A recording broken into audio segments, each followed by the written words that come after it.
Good afternoon, everybody. Thank you so much for coming to celebrate the life of Joan. I'm her son-in-law, Howard, and we wanted to honor her by sharing her love of music and a particular piece that was very, very meaningful to her. So would you please enjoy the Elegance Quartet as they play the overture of Mozart's The Marriage of Figaro.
Again, on behalf of the family, I welcome you to this service of memorial for Joan Brandeis.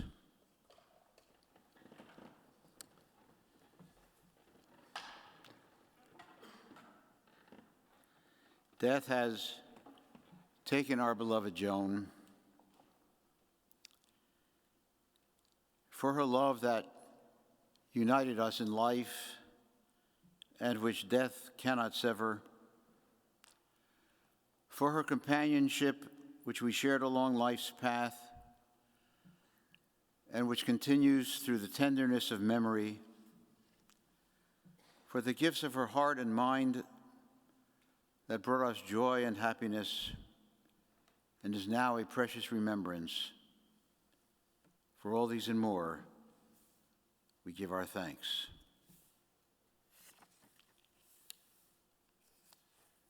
The 23rd Psalm, please join me if you know it and care to do so. The Lord is my shepherd, I shall not want. He maketh me to lie down in green pastures. He leadeth me beside the still waters. He restoreth my soul. He guideth me in straight paths for his name's sake. Yea, though I walk through the valley of the shadow of death, I will fear no evil, for thou art with me. Thy rod and thy staff, they comfort me. Thou preparest a table before me in the presence of mine enemies. Thou hast anointed my head with oil, my cup runneth over. Surely goodness and mercy shall follow me all the days of my life, and I shall dwell in the house of the Lord forever.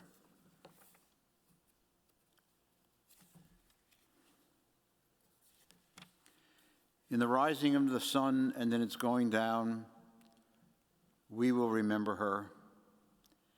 In the blowing of the wind and in the chill of winter, we will remember her. In the opening of buds and the rebirth of spring, we will remember her. In the rustling of leaves and in the beauty of autumn, we will remember her. In the beginning of the year and when it ends, we will remember her. When we are weary and in need of strength, we will remember her. When we are lost and sick at heart, we will remember her. When we have joys we yearn to share, we will remember her. So long as we live, Joan too shall live, for she now is part of us, and we will remember her.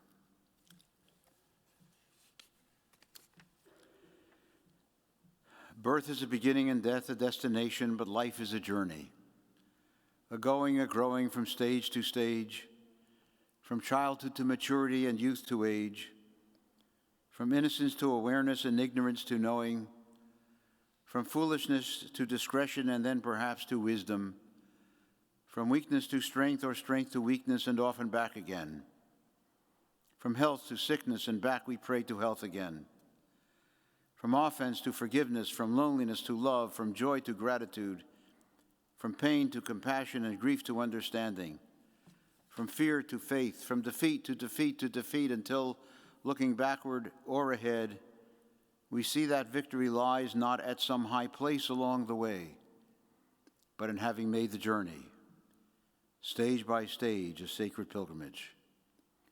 Birth is a beginning and death is a destination, but life is a journey, a sacred pilgrimage made stage by stage from birth to death to life everlasting. To help us to recall Joan's journey through life, we will have a number of speakers who will share their memories with us.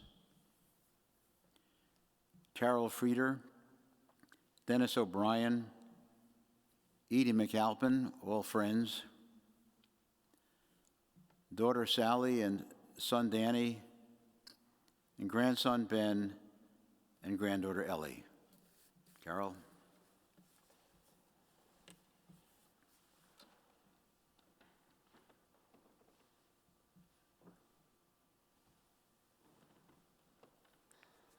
First off, I want to say that Joan would have loved that music, especially the Mozart. I first met Joan over 60 years ago. She and Sam go even further back. Their families lived at 21 Oak Parkway, so they walked together to Friends Select and Rodeph Shalom for Sunday school. Well, not exactly, as Sam, as a young boy, was embarrassed to be walking with a girl. So he made Joan walk several feet behind him. While they were lifelong friends who could always count on each other, she never let him forget that he had insisted on that. Joan was a force. She had a positive energy and an indomitable spirit that was contagious. I will sorely miss her early morning calls when she would say, "Isn't today a beautiful day?" Despite the fact that I knew she was in pain, she mustered up the energy to appreciate each and every moment of her life and to spread that enthusiasm. Joan had a thirst for knowledge. A graduate of Abington Friends, Smith College, and Villanova Law School, she loved debating politics, was a self-proclaimed bridge junkie, and found a bookstore named Chapter and Verse. Whatever Joan did, she did with humor and passion and insight. We shared many laughs, and she was not afraid to laugh at herself.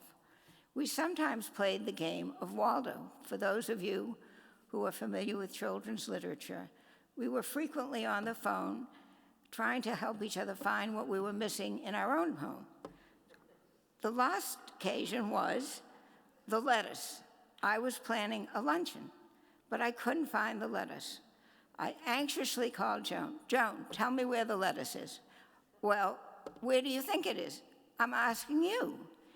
We went over a number of areas that it could be, and finally Joan said, "Look in the freezer." That's where it was. Joan's love for people reached beyond her closest friends. I called her the mitzvah lady. She reached out to everyone. She was most happy when she was doing for others. As a matter of fact, her last mission was to organize the Yorktown Bridge Club. Not an easy task, but she felt she was up for the challenge. She had many passions, but her first love was her family. Sally, Howard, Daniel, and Jennifer, and all her fantastic grandchildren, who called her Grammy. She relished the time they got to spend together and made sure to teach them important things in life, like the finer points of poker and just how much fun Monopoly could be. I miss Joan for all of the above and more. Frequently when we were together, people asked what our relationship was, and Joan replied, "I was the sister she never had." I feel so fortunate to have had Joan in my life, and she left us far too soon. There were more laughs to be had, more Eagles games to be watched, and certainly more bridge games to win.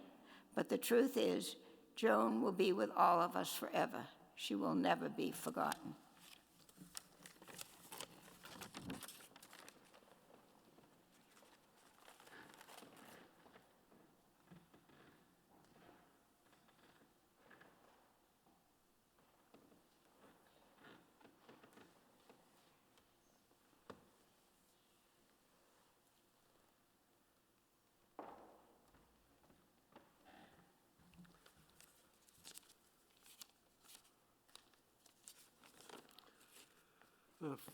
For those that don't know me, I'm Dennis O'Brien. I'm a longtime friend of and bridge partner of Joan. We started as bridge partners, then partners, and then friends for 35 years.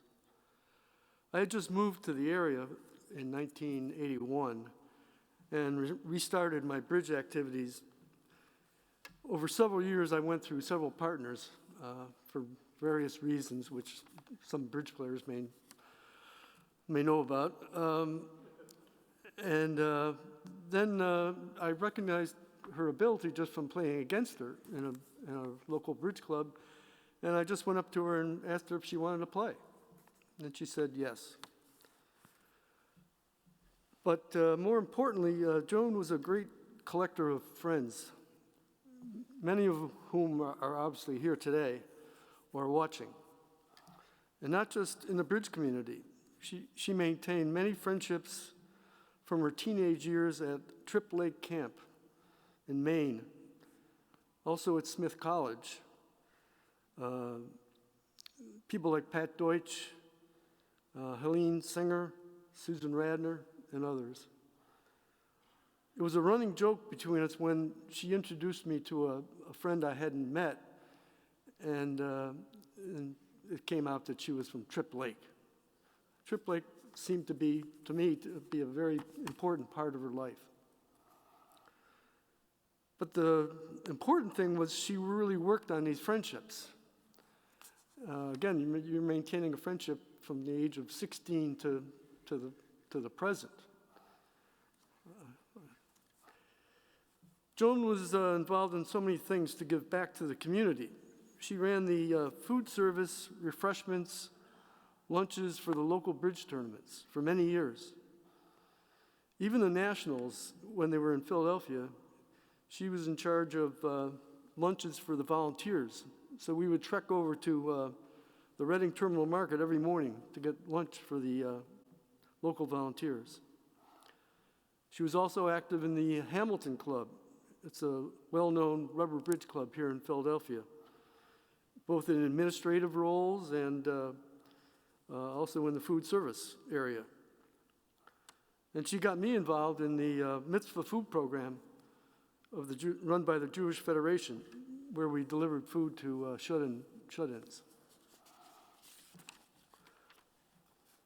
Although she claimed she was a private person, she was a great hostess of parties, mostly dinner and bridge with Edie and Bill, the Dyes, the Renderoses, Alan and Carol, Nancy Kircher, the Purrs, Daisy, Rich Rothwarf. These were mostly on national holidays, Memorial Day, July 4th, Labor Day. But in deference to me, we also had parties on Kentucky Derby Day. My family loved her. My sisters are here today from Massachusetts, and my sister-in-law is also here. She helped my sister Mary put in a garden up at our house in West Stockbridge, Massachusetts, and it's still blooming today. She could be adventurous. I suggested we go to the 2006 Turin Olympics in Italy. She was all for it. Now, Joan was no student of the Olympic Games. She probably couldn't explain the difference between a ice dancer and a bobsledder. But I found a B&B in a little town outside Turin, which was also near the rail line into Turin, which was important. And she loved it. We went to several events, played bridge, of course, and had many nice dinners in Turin. As long as they had vino rosso, I was happy. We agreed on most things. It was mentioned by Carol that she was pretty active in political events, or followed political events pretty much. And we agreed on most things in this political arena, but she never forgave me for not voting for Hillary in 2016. I wrote in Mike Bloomberg, by the way. I cringed when we went to a BYOB, and I brought a nice Cabernet, and she would dump a glass of ice cubes in it.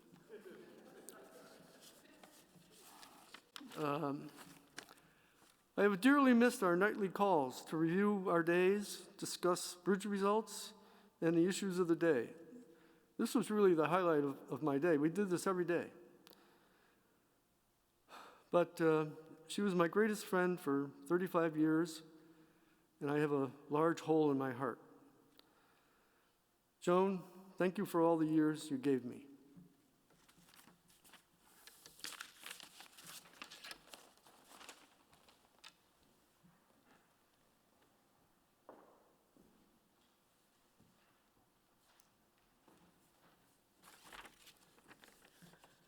Sometimes Joan could not breathe easily, and at other times her back buckled, but none of that ever slowed her down. She found ways over, under, around, and through obstacles. Her car, her indoor electric mobility scooter, and even a track chair for the beach.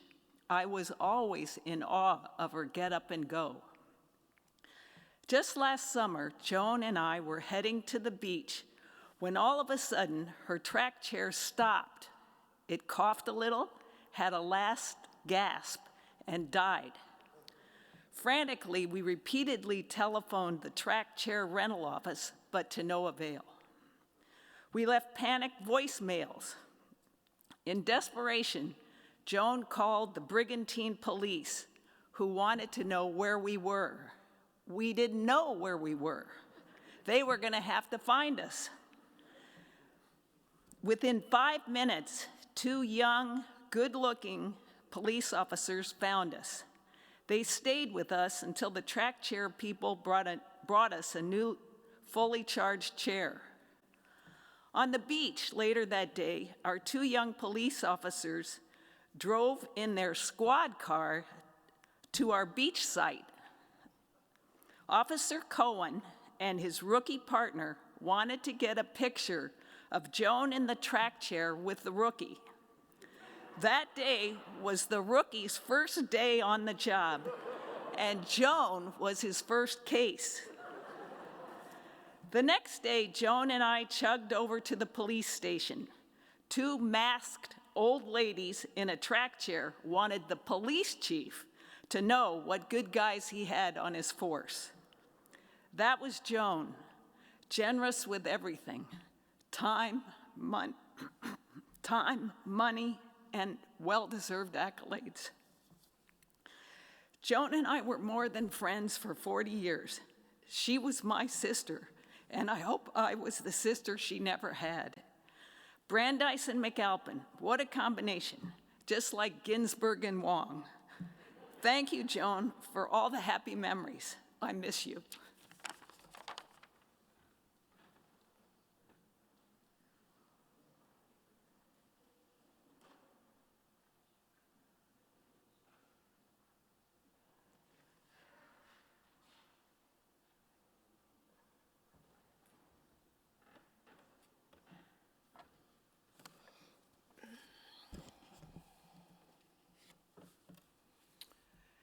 Family and friends, thank you for gathering with us today, both in person and online, to remember Joan.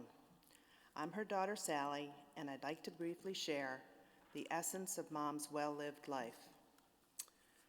The Marriage of Figaro. When I hear it, I think reveille. That's because during our high school years, every weekend, my brother Dan and I would be blasted out of bed by Mozart at concert volume.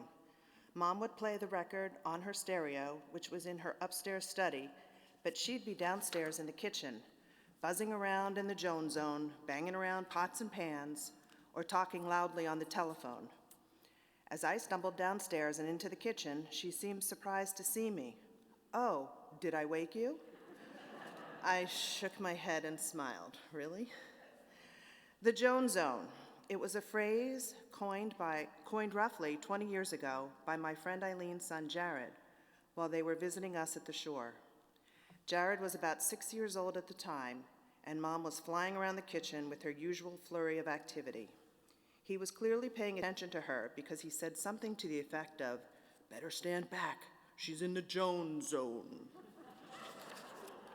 We thought the phrase was hilarious and have used it often to describe the chaos that Mom frequently generated.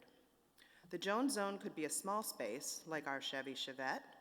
It was a stick shift, and Mom, who was somewhat of a leadfoot, could drive it with a cigarette in one hand and a cup of coffee in the other. Being in the car with her was like being on a terrifying amusement park thrill ride that you hoped would end soon. The Joan zone could also be a bigger space, like our Allentown home, which included Mom's lovely backyard garden. She would often stop at the market on her way home from work at Bethlehem Steel.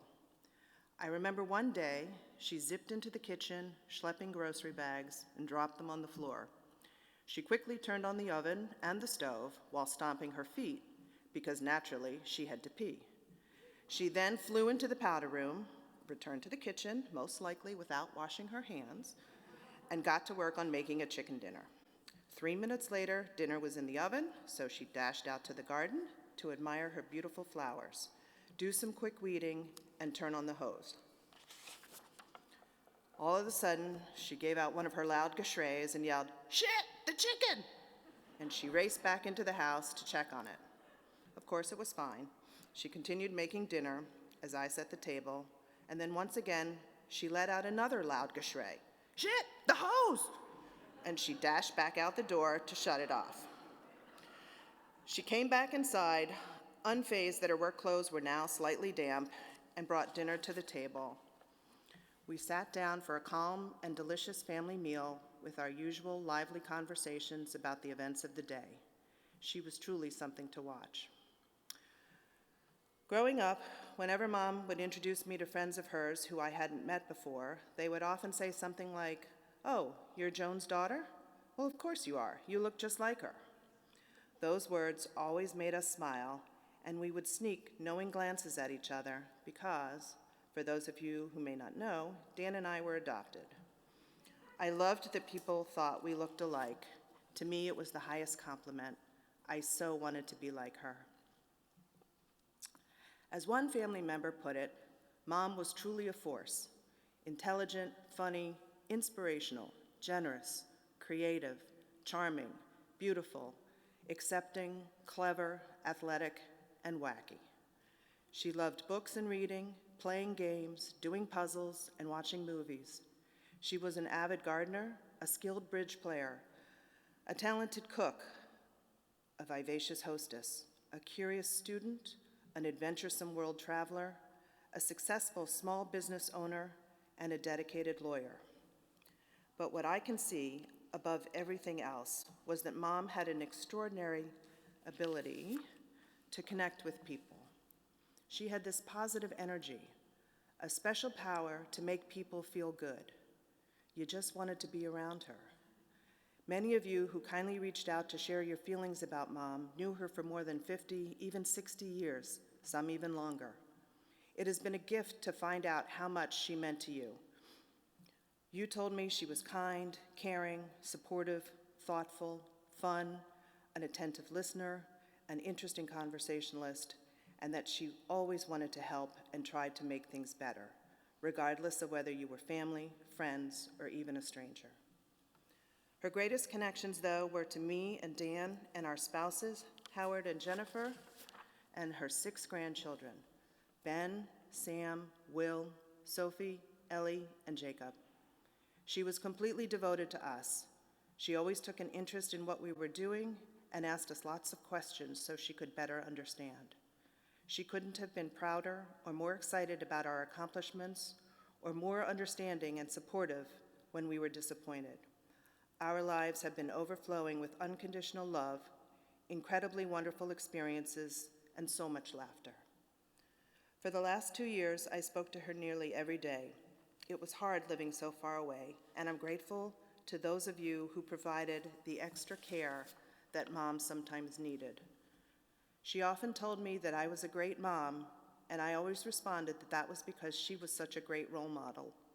I believed her, and I hope she believed me. There was so much that Mom was planning to do, so I ask you to live as she lived. Continue to nurture and grow. Continue to study and learn. Continue to listen and care. Continue to love and laugh. Cherish her memory and keep her in your heart, as I will always.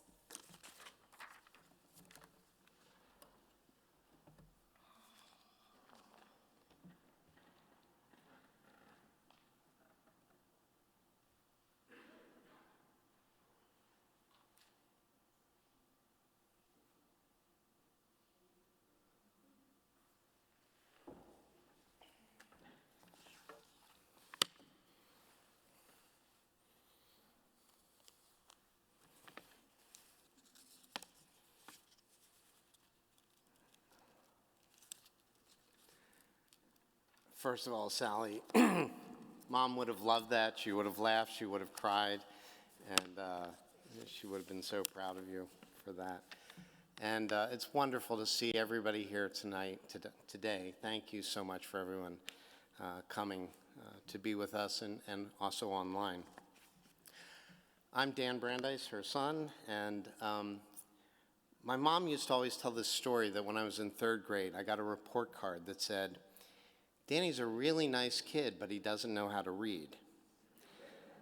She thought that was really funny, and even when my GPA was in the high 2s later on in my schooling, she never really worried. You know, she always said, well, he's going to figure things out.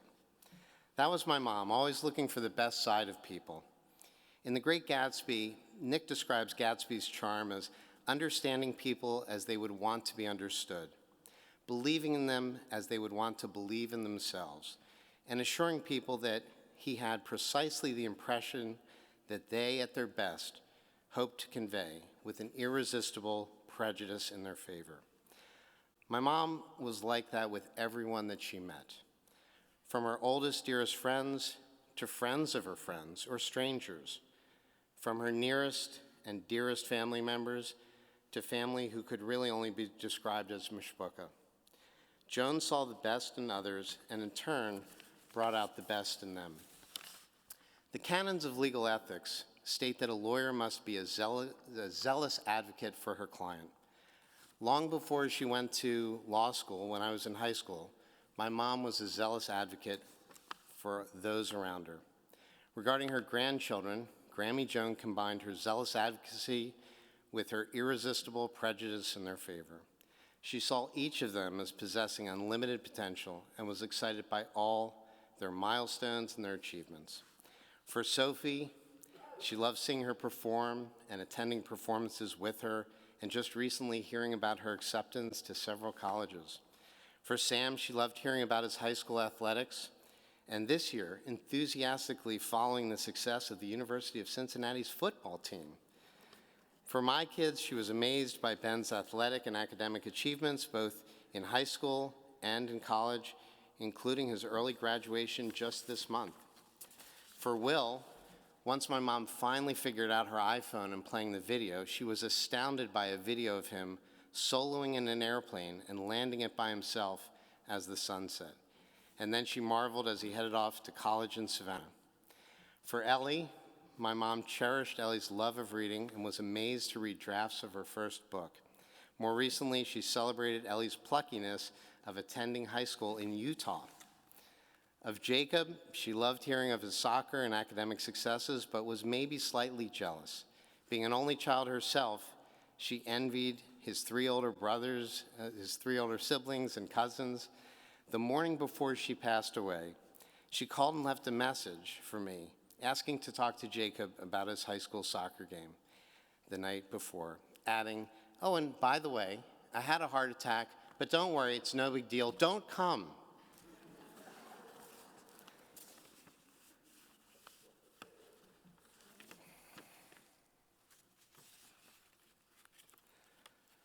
Our house was always the, I'm sorry, I lost my place.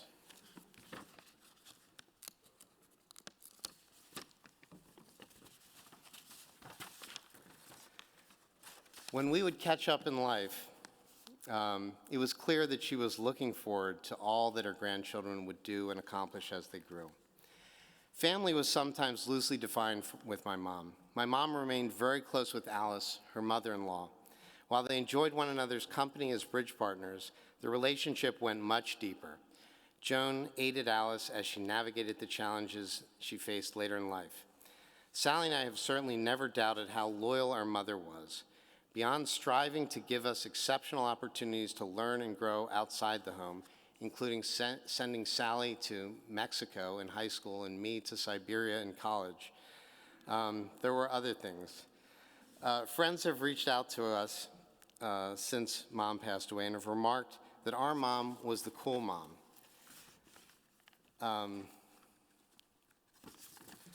Our house was the place to go to, and it wasn't just because there were an endless supply of double stuffed Oreos.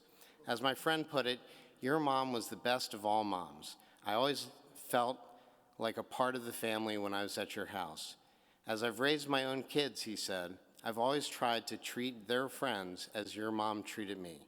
That was my mom, someone to emulate. My mom had so many wonderful friends, and her advocacy for them was demonstrated through the many dinners that she hosted, the movies and concerts she attended with them, and the interest she showed in her conversations with them about their families and their lives. Drawing on this analogy of Joan as a lawyer, though, we must contrast her zealous advocacy with how, at times, she teetered on the verge of malpractice. For example, when our kids were young, Mom's advocacy was a great help, but it came sometimes with concern for our children's safety. She was often outed by her grandchildren who would say, "Grammy didn't buckle my car seat." Or another time, "Grammy left me with a teenager from down the street because she had to go to the airport to pick up a friend." For all those dinner parties that my mom would host, it's amazing that there were not more outbreaks of food poisoning. For being as bright as she was, she seemed to fail to grasp concepts like cross-contamination or the need to refrigerate mayonnaise. My mom was an advocate for many of her older friends. That often involved taking them places. For anyone who was ever in the car with my mom, you know how that situation bordered on malpractice per se. Each time Sally and I would visit Mom, when we did our after-action reports, we would note the new injuries to the car. However, malpractice issues aside, Mom was the counsel you'd hire. One word has been frequently used today when people describe my mom, and that's that she was a force. Not one to do anything part way. She was an excellent cook, a business owner, a great writer, an exceptional bridge player, a dedicated volunteer, a successful lawyer, a great mother, grandmother, and friend. She was truly a force, an advocate, with an irresistible bias in favor of all of us who knew and loved her.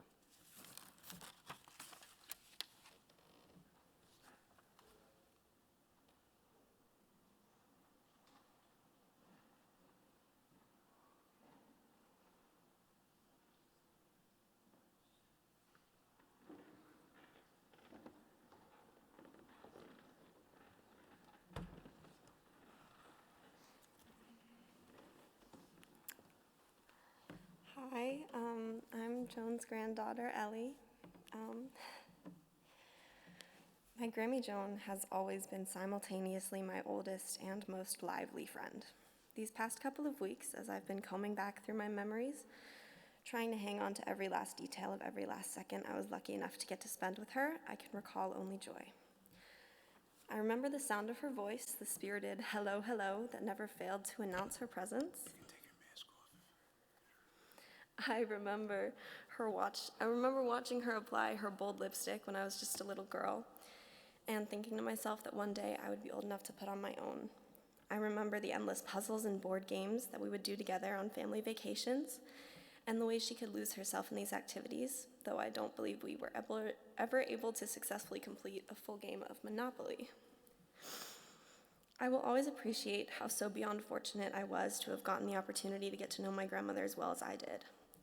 Of course, there are a million questions I'd still like to ask her and about a billion things I wish I could tell her, but I am immensely privileged to be able to go back into my mind at any given point in time and reminisce about the unbounded good times, some of which I'm going to attempt to share with you today. An important thing to know about my Grammy is that she never cared much for having a filter, a characteristic of hers that I like to think I've emanated. When quarantine has just begun, nobody in the world really knew when it would be safe to see their loved ones in person again. And my Grammy Joan was living in an entirely different city than me. She knew that reading was a passion of mine, so she started reading the same books as me, and every now and then she would text me with updates, telling me what part of the book she was at and what her thoughts were on the characters, plot, etc. These small gestures were something that I grew to look forward to, and as insignificant as it may sound, every time I would receive one of these texts, they grew to serve as a gentle reminder that there was someone out there who cared about me. When I was younger, my family and I were on vacation with my Grammy Joan, and we ended up in a rather rocky fishing boat near Long Beach Island. There was an indoors area on the boat with something of a concession stand, and an outdoor area I was sitting on the bench with my mom, and an elderly man started walking by us, and my mom ushered me to go help him with the 2 drinks that he was carrying.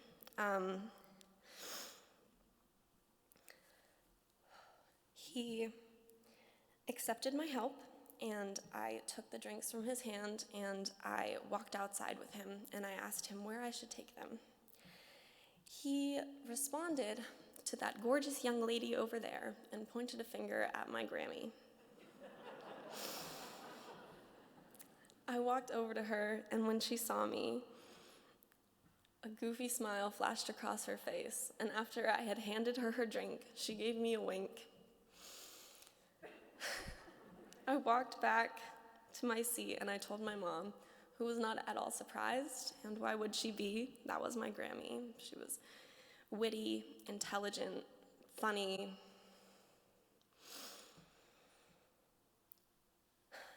She never failed to live every single moment of her life to the absolute fullest, and she was unwaveringly and unapologetically herself. She was my grandmother, my role model, and a dear friend of mine.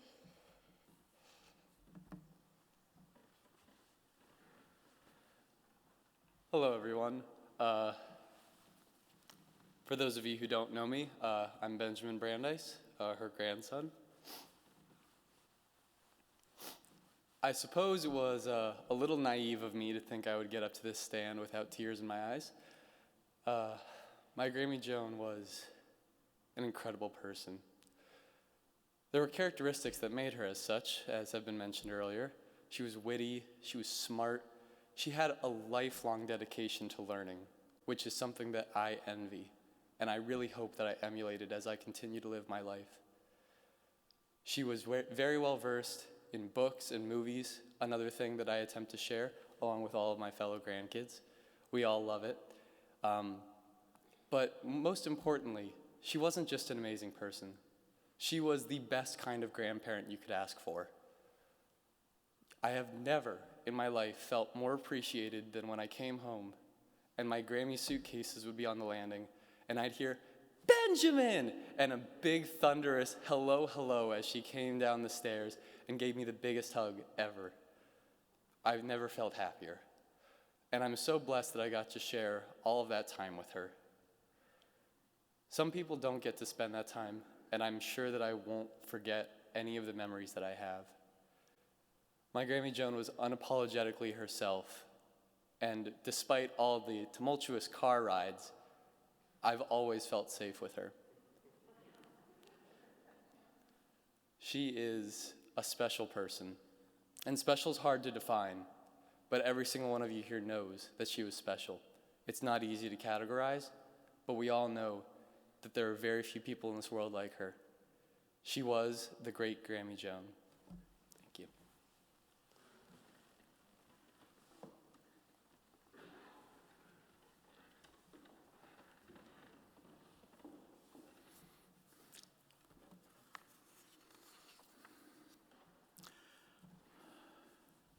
Thank you all for those moving and beautiful thoughts. A poem. They are not dead who live in hearts they leave behind. In those whom they have blessed, they live a life again, and shall live through the years, eternal life, and grow each day more beautiful as time declares their good, forgets the rest, and proves their immortality. Joan will live in all of our hearts for so many reasons, with so many stories, with laughter and with tears, with our many memories of her wonderful, funny, serious, multifaceted life. Joan was special in so many ways, with many interests and loves, as you have heard. Music, theater, gardening, her family, especially her family, and bridge. Bridge. It was bridge that introduced me to Joan, or rather Joan to me. In 1968, Carol and I and our 2 sons moved into a house on Thorpe Road in Jenkintown Manor. Joan lived around the corner, though we did not know that. One fine day, there was a knock on our door. I do not remember the day, but I happened to be home. When I opened the door, there stood a strange woman. She introduced herself, welcomed me to the neighborhood, and then commented, "I understand you play bridge." I was curious and amused at the same time by the comment. "Yes," I replied, "I play bridge." "Well then," said Joan, "I have a bridge hand to show you." My first thought was that this person might be a bit crazy, or that she was joking, or that she was a curious bridge player who had come across an interesting hand that she did not know how to play. Little did I know that Joan was a Life Master bridge player, and that this was a test.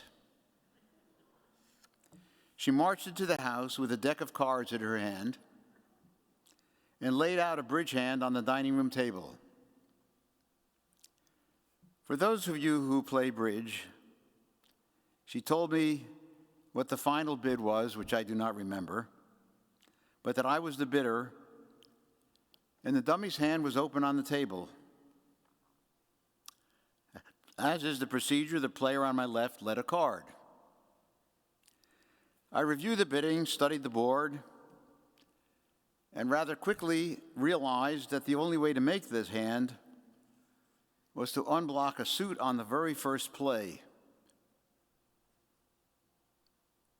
I pulled an ace from the board in order to slough that card, and before I could play another card, Joan said, "You know how to play bridge," packed up her cards, we spoke a bit more, and she went on her way. I scratched my head thinking, that was interesting. But then so was Joan. A wonderful Hasidic tale is the following. Once the Hasidic Rabbi Zusya came to his followers with tears in his eyes. They asked him, "Zusya, what's the matter?" He told them about his vision. He told them about a vision that he had. I learned that there was a question the angels one day will ask me about my life. The followers were puzzled. "Zusya, you are pious, you are scholarly, you are humble. You have helped so many of us. What question about your life could be so terrifying that you would be frightened?" Zusya replied, "I have learned that the angels will not ask me, 'Why weren't you a Moses leading your people out of slavery?' And that the angels will not ask me, 'Why weren't you a Joshua leading your people into the promised land?'" And Zusya sighed, "They will say to me, 'Zusya, why weren't you Zusya?'" Zusya could have learned from Joan. She would not have feared that question. We spent many social events together with Joan. Because of moves, we lost touch for a number of years, but reconnected with Joan in recent times. And we have shared many experiences. Throughout all those many years of knowing Joan, one strength of her character has not changed: her sincerity, the depth of her sense of right and wrong,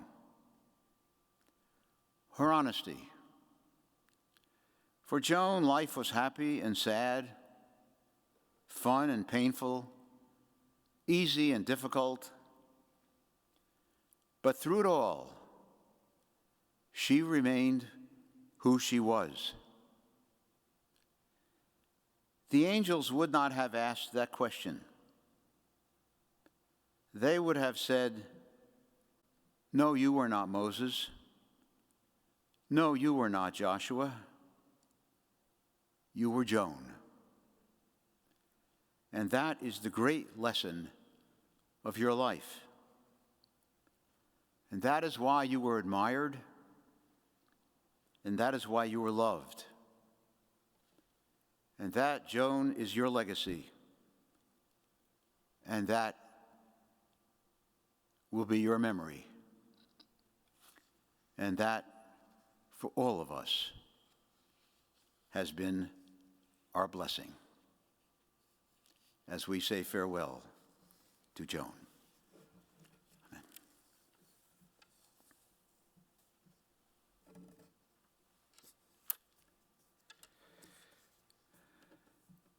At the conclusion of this service, you're all invited to the Teller Auditorium, which is downstairs. You can go downstairs, either stairs right outside this door to my right, or in the hallway there is an elevator if you need it to go down to the Teller Auditorium. Please you're invited to the Teller Auditorium for a reception following the service.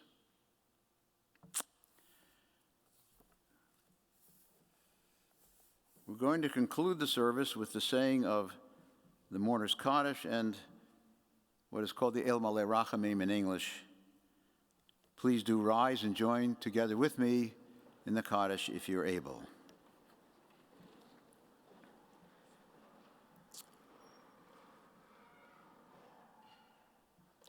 Yitgadal v'yitgadash shemei Rabbah, v'yalmad divrach hirutei v'yamlich malchutei, v'chayechonu v'yomechonu v'chayei d'chol Beit Yisrael, ba'agala uvizman kariv v'imeru amen.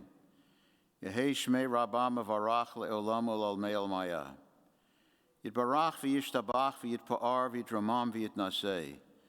V'yitadar v'yitalev v'yitalal shemei d'kudisha barichu. Le'elah min kol birchata v'shirata, tushvachata v'nechemata, da'amiran bi'alma v'imeru amen. Yehei shalama rabba min shemaya v'chayim aleinu v'al kol Yisrael v'imeru amen. Oseh shalom b'imromav, hu ya'aseh shalom, aleinu v'al kol Yisrael v'imeru amen. Compassionate God, eternal Spirit of the universe, grant perfect rest in your sheltering presence to Joan Brandeis, who has entered eternity. God of mercy, let her find refuge in your eternal presence, and let her soul be bound up in the bond of everlasting life. God is her inheritance. May she rest in peace, and may we all say, Amen. Again, thank you all for being here at this memorial service. Please do join the family in the Teller Auditorium.